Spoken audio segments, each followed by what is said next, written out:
guys, so continue natin yung kwento natin guys. So yung part 4 na naman, yung before kami nag-marriage ng aking husband. So sa mga hindi pa alam yung kwento, pwede kayo bumalik sa video ko na part 1, part 2, and part 3. So long story talaga niyan.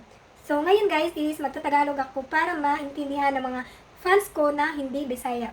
So before kami nag-marriage ng aking husband guys, or nag-asawa guys, is bumalik yung husband ko sa kanilang country para mag-process ng kanyang mga requirements. Kasi meron ding requirements na kailangan niya kukunin sa kanilang country. Especially, hindi niya nadala yung birth certificate niya, baptismal. Kasi nga, dito kami sa simbahan magkasal. So, yun nga. So, 2 weeks lang siya dun sa kanilang country guys, nagstay and then nag-process siya guys. Kasi hindi talaga madaling kumuha ng mga paperwork, especially kailangan ng mga appointment. At kung wala kang kakilala galing sa office nila guys is matagal-tagalan pa talaga kasi nga may appointment tapos processing day like mga ganyan guys. Pero thank God kasi yung husband ko is madali lang niya nakuha yung mga requirements after 1 week. So yun nga. So nag-wait ako guys ng 2 weeks para sa kanya, but in that time is nag-uusap talaga kami ng mama at papa ko about our wedding. Like that. So nagplano na talaga kami. So yung mama ko guys is really traditional woman. So nag-follow siya sa mga old ways and she wants us to follow old ways too. Kaya sinabi niya ko, kahit mag-process na kayo ng kasal ninyo, kailangan hindi mo ibibigay yung sarili mo sa kanya because you don't know what happened. Kasi yung lalaki, magpakalalaki talaga yan. Hindi talaga yan na, process tayo ng paper ngayon, pwede na tayo mag-aham-aham dyan. No. Kasi gusto ng family ko, or especially sa parents ko na, everything is secure. Dapat safe ako guys. And yun na talaga for sure na kukunin niya yung pagkababae ko after our wedding or after our marriage. So, yun na guys. So, and of course guys, ako talaga guys is palagi talaga ako nakikinig sa aking mga magulang, advice, because I cannot decide in my own. It's not all about I'm still immature. It's just because I don't want to make a mistakes in my life, especially to myself, because we have only one virginity. If we lose our virginity, then it will not come back. So, yun nga lang. So, we should protect ourselves about that. Kasi kahit ma-Filipino man o ma-foreigner, you should protect yourself. Kasi hindi mo alam kung ano mangyayari and you don't know what is the real intention of the man. And after that guys is, like sabi ng parents ko na, kung sure talaga siya guys, we will still wait. Because there are some foreigners guys when they know na, nag-process na tayo ng paperwork, so why not na hindi tayo mag-char-charo tayo dyan. Ganyan. Alam niyo na kung ano ang ibig sabihin ko. So, I feel like, yeah, it's really true what my parents said to me or advised to me. So, after 2 weeks guys, bumalik yung husband ko and dala niya yung paperwork. So, nung bumalik siya sa Pilipinas guys, is nag-stop siya doon sa Manila. Kasi nga, kailangan niya kumuha ng legal capacity of contract marriage. It means he is single. Hindi siya kumuha ng divorce paper kasi nga, hindi siya divorced. He is single. So, after that guys is, gusto talaga siya guys, pumunta na agad dito sa Butuan City para mag-process yung paper. Pero kailangan talaga mag-wait siya ng 2 days doon sa Manila or 1 week. But at that time guys, na-pray yung husband ko na sana at that day guys, ibibigay na talaga ng office yung legal capacity of contract marriage like that. So, kung pumunta na siya sa office guys, sabi ng lalaki doon sa office na kailangan mag-wait siya ng 1 week, like 7 days. And then, sabi niya naman na, is there no way na makuha ko kaagad ang contract marriage? And then sabi ng babae, so he was looking at the woman guys kung pwede ba daw, and then sabi ng woman, we will try sir na i-process natin today because we don't have a lot of customers or clients today, mga ganyan. So after that guys is nag-wait siya guys and nag-pray siya para daw mas madali makuha kasi there are a lot of foreigners or some foreigners are waiting there 1 week. So that time guys, miracle talaga guys na binigyan talaga agad siya ng legal capacity of contract marriage, and on that day guys, happy talaga siya guys at lumipad siya dito sa Butuan. So after that guys is nag-meet na kami ulit for like second meet. Ganyan kami siya nakarating. So yung sister ko was with me. At yun, at hinatid namin siya sa hotel, and then I go home that time guys after we meet each other, after we talk. And then after everyday kami guys, nagpa-process kami ng paperworks, and there is no rest in the day guys kasi nga kailangan mo talaga na everyday yung process. So before kami na-process ng mga paperworks lahat guys, bago siya bumalik sa kanyang country, so nag-ano na talaga kami guys, meron na kaming seminar, family planning and tree planting dito sa Butuan.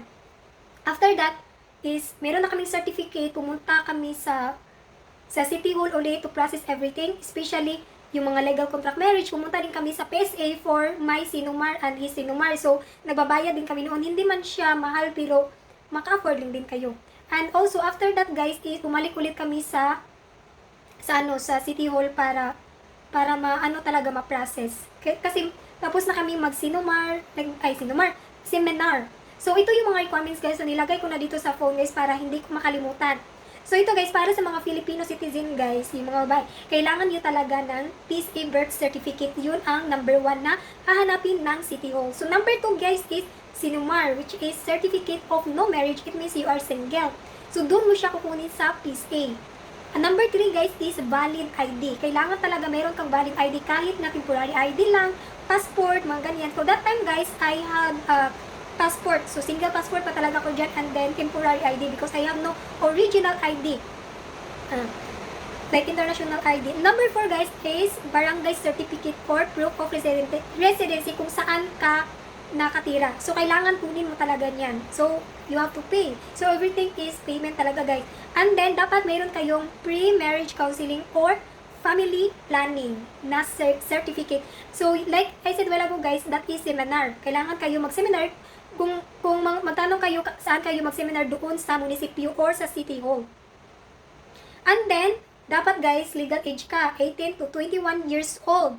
So, kailangan mo ng parents na mag-sign ng signature doon guys sa papers na they agree for your marriage. Like that ba? So, after that guys, so lastly is, kung 22 to 25 years old ka guys, is kailangan talaga ng parental advice. So, hindi na siya parental consent, kundi parental advice. So, for the foreigners guys, is ang kailangan nilang kailangan lang niyang mga requirements is passport, legal capacity to contract marriage. Like I said while ago, kailangan niya talaga ng legal capacity to contract marriage. Saan niyo ba kukunin yan? Doon niyo kukunin sa embassy. Doon talaga siya guys. If ever your husband is not like American or your husband is European, kailangan niyo talaga na for example, yung language niya is different. So, kailangan ipa-translate talaga ng English guys kasi hindi naman maintindihan ng mga Pilipino yung language nila. Kaya nga, kailangan nila i-translate to English. So, birth certificate ng husband nyo na foreigner. And then, if ever divorce, kailangan nyo talaga kunin yan. And also, sinumar din ng inyong partner. And barangay clearance of proof of residency. Kung saan siya nakatira. So, if ever yung husband mo nakatira sa mga sa lugar nila, kailangan mo proof din siya na taga doon talaga siya sa country nila. So, yun ang kunin. And also, huwag makalimutan kung gusto niyo magpakasal sa simbahan, don't forget the baptismal because that is very important doon sa simbahan. Kasi yun ang una nilang hahanapin, yung baptismal. Kung iba yung language sa baptismal, guys, kailangan ipatranslate dyan sa kanila country and ipanotarize, especially their birth certificate. Kasi yung husband ko talaga, guys, is yung language niya sa birth certificate niya and especially the baptismal, pinatranslate niya at pinanotarize niya talaga na yun, English talaga, para original, hindi siya fake.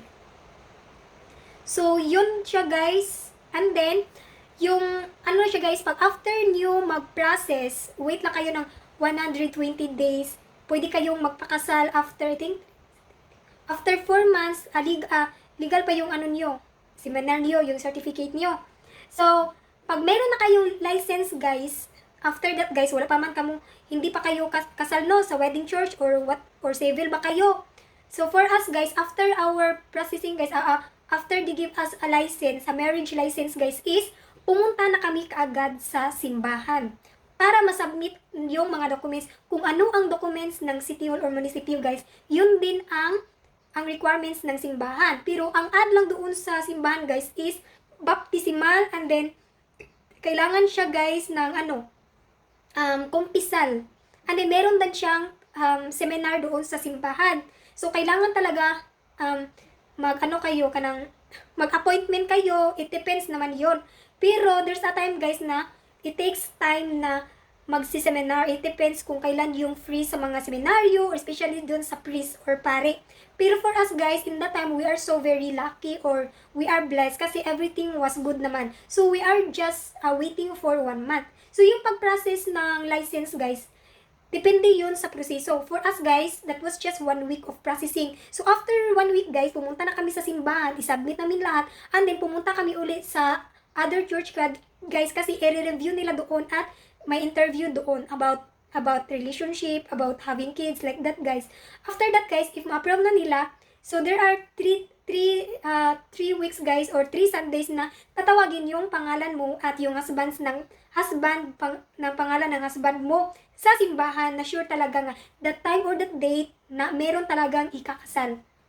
So yun nga guys, 1 month kaming nag-wait at nag-anto sa lahat. We are enduring the day, sobrang pagod talaga guys. There is no rest day for us. Especially Sunday, Saturday, we are checking all the requirements, everything. It was so stressful for us.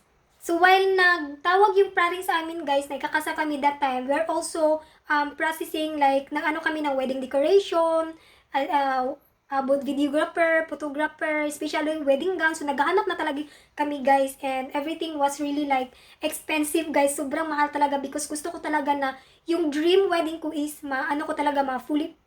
fulfill ko, parang naano ko yung dream ko na kasal ba, I wear a white dress, and then simbahan is nice, and of course the venue, yung reception talaga guys, yung pinaka the best na experience ko sa lahat. And then ginawa talaga yan ng husband ko para sa aking pangarap, mga ganyan. Kasi tayo mga babae guys, only dream that we want is yung ikakasal tayo sa tamang lalaki. Kakasal tayo sa magandang place, especially yung mga dream natin na ikakasal tayo sa ganyang reception doon. And then after that guys is yung husband ko talaga guys, even we're close to get married, like that guys, he's still enduring guys, no, wala kaming guys, like sleeping to each other or char-charot dyan guys, like you know what I mean, yung bimbang-bimbang guys, because my parents are very strict, and also I follow my parents, especially yung mga gusto nila para sa amin. Kasi yung mga advice ng ating parents guys, that is just for us, for the better life, for the best life that we have. Like gusto talaga nila nga meron tayong magandang buhay ba. So gusto yan lang yung mapamana sa atin ng mga ating magulang is to have a good life. Kahit hindi yung family natin guys or your parents guys, is kailangan talaga natin sila gawing inspiration guys ba. For example, you are poor, you have to make an inspiration to them guys na hindi ko gusto maging ganyan yung buhay ko kasi nga I experience this kind of life, and also I want my family na to get out of the poverty, like that. So my family guys and my parents are very proud of me and very happy for me because ako sinunod ko talaga sila, especially yung mga dream nila para sa akin na I will follow them, the old ways, their disciplines. So binigay ko talaga sa kanila guys na hindi sila nagkulang sa pagdidisiplina sa akin. So I hope nakarelate kayo dyan. So para sa mga kabataan dyan na gustong mag-affirm, dapat talaga kayo guys na if you have good parents, kailangan nyo talaga ng advice before kayo mag-decide in your own self. Because you cannot decide in your own self if you don't know what thing to do or what is the best to do. So kailangan mo ng advice to your parents. And the first one that you have to ask advice guys is yung Diyos natin. You have to ask guidance to Him and especially advice. So if you will take it serious yung sincere yung pag-pray mo, God will answer your prayer. God will hear you. So yun talaga ang pinaka-the best is to ask God for guidance, especially yung mga decision mo. Is this right decision that I will do right now or no?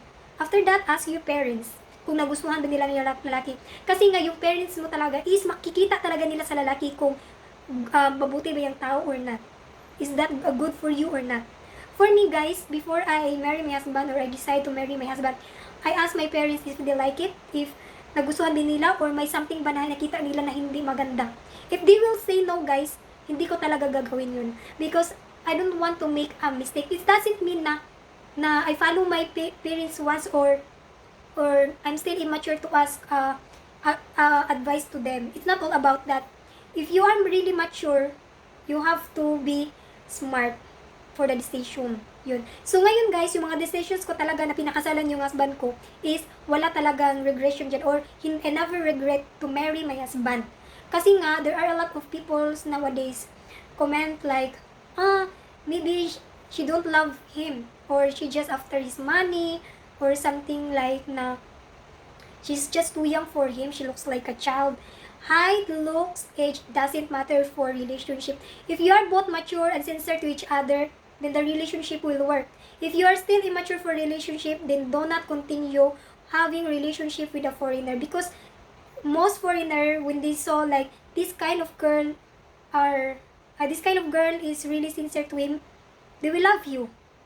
When they saw like sobrang mahal ko ting babaeng to, and then I love his personality.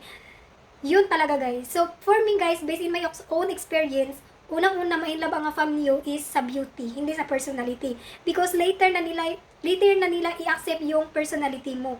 Diyan sila ma-inlove sa beauty mo. So it's just my own experience guys ha. Not everyone guys has the same experience to me, has the same personality to me. So yun, sa mga kabataan guys na gustong mag-afam, huwag kayong magpadalos-dalos, and wag din kayo maniwala sa iba na you should be a burikat, or you should listen to them na pag once foreigner na open your legs. No, that's not good to do as a woman. Kung meron kang talagang respeto sa sarili mo at dignidad sa sarili mo, well, you know what is the best for you, what is the right thing to do, what is a mistake, and what is a sin. That is why guys, yung husband ko is proud talaga siya sa akin. Kasi he knows na he is the only one person na nakaano talaga sa akin. Hindi sa paghambog guys or pagiging arrogante, but that is really the truth. May iba dyan na they cannot accept the truth of mine. It's just because they said I am just pretending. Well, I'm not pretending. I am just telling the truth. And I hope may inspire kayo sa story ko, especially sa mga young din na gusto makapag-affirm. If you say no to the foreigner, do not continue. Kung alam niyo na mali talaga na ibigay ang sarili kaagad. So, I have an advice guys nga, kung may nagsabi sa akin, kung single ba daw, kailangan ba daw ibigay ang sarili kaagad sa foreigner? For me guys, no. You should know your partner first before you give yourself. Even the foreigner will say, you're not virgin anymore, you already have kids. No, the real man or the real foreigner will respect you. Huwag kayo basta-basta na ibuka ka agad yung legs niyo or yung ano niyo dyan, para lang magustuhan kayo ng afam. It depends naman yun sa inyong pag-uusap online, kung papayag ka ba mag-open your legs or not. But for me guys, advice ko lang sa inyo, do not give yourself. If you're single mom, you should know the guy first before you decide to give yourself. And you know to yourself, you're not virgin anymore because you have a kids. But you should love yourself and you will say, no, it doesn't mean I'm not virgin, I will give myself immediately. No, it's not all about that. Kailangan you need to know the guy first, like 1 week, 2 weeks, kung hindi pa talaga siya mag-change, kasi you don't know the real intention of the foreigner. Not all foreigners are a good person. Same din yan sa Filipino. So that is why as a women, we should protect ourselves and we should be wise to choose a foreigner, because not all foreigners are good and responsible. And I hope guys, nakalearn kayo sa akin. Also, yung part 5 natin guys is yung after marriage namin or after wedding namin is yung vacation namin, our experience. So, I will tell the story about our vacation, especially nung nag-process kami ng visa after our wedding. So, ikikwento ko sa inyo guys sa pag-process ng visa namin kung bakit hindi ako inaprubahan. So, comment below guys kung interesado kayo o hindi. If yes, comment and share my video. Thank you for watching.